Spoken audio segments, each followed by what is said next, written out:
What's up, everybody? JR Raymond with BowlerX.com here, coming at you again from Shopmakers Pro Shop here in Toledo, Ohio, where today we're going to talk about the crossover step and how it can affect your approach and where your swing goes here in a minute, so stay tuned.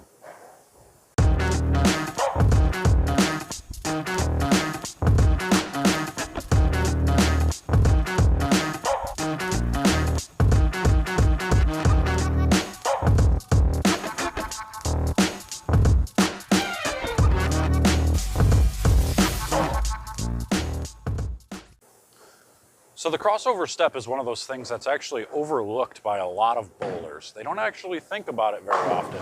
So my goal today is actually to get you to go, when you practice or bowl the next time, to think about that first step or the second step if you take 5 steps and where it goes in your approach. Because where that second step goes is going to determine where your push away goes. And where your push away goes determines where the swing goes in your backswing. You know, so it's kind of like a domino effect. One has cause over another, which has cause over another, and then you get the effects at the very end. So if we can get the first thing in shape, get it going in the right direction one way, and then it's going to help this part go into the right direction, and then the third part gets locked into the right direction as well. So we're going to try to put that into play today, and we're going to talk about the footwork here as far as what you need to do. All right, so what most people do, we'll talk about 4 steps first. What most people do is they don't even think about where that first step goes. All they really ever do is they just take a step forward, right?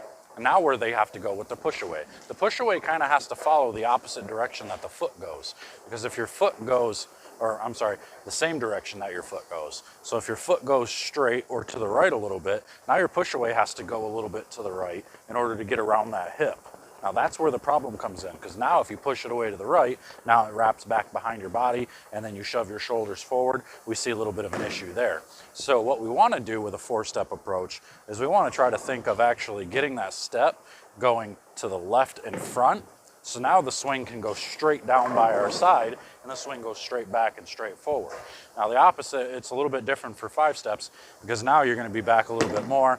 The first step is basically meaningless. It's just getting you into that 4th step. So it's the 1 step and then it's the same thing. If you take that second step and it's straight, now you have to push the ball away from your body to get it to going around. So let me show you the difference between the two. So when we're looking at the approach, here's that simple step again. If we go straight, now the ball has to come this way and around the body, okay? Now if we get the ball going, or the step going in front of us, now the ball can swing right by our side. We can clear our hip. The swing can be straight back and straight forward, and a 4th step will kind of look something like this if we do it properly.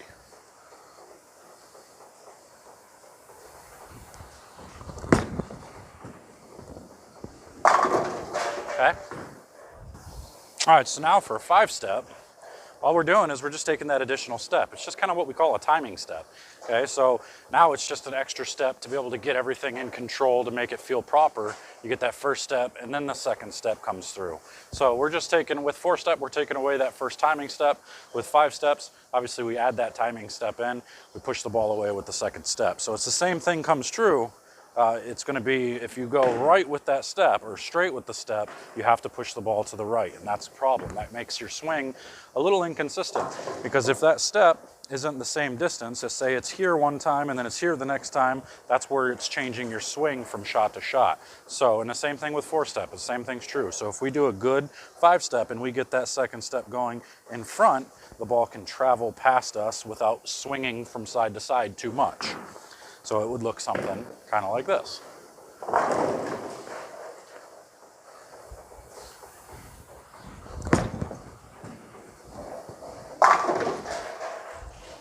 All right, there you go. So the next time you go practice, try and pay attention. If you're a 4-step, try and pay attention to that first step. If that first step doesn't come in front of your left foot as a right-hander just a little bit, you're probably pushing the ball a little bit to the right, and it makes it a little bit more difficult. If you feel like you have an inside-out swing or an outside-in swing, then you probably need to pay attention to this a little bit. If you want to gain a little bit of consistency, really work on that second step or that crossover step. Get it going in front so that way you can swing it directly under your shoulder, directly under your head to keep everything in line the next time you bowl. So I hope this helps. Make sure to comment below, like, subscribe, hit that notification bell so you get information and notifications of all the videos that we come out with. But until next time, guys, I'm out of here. We'll see you guys later.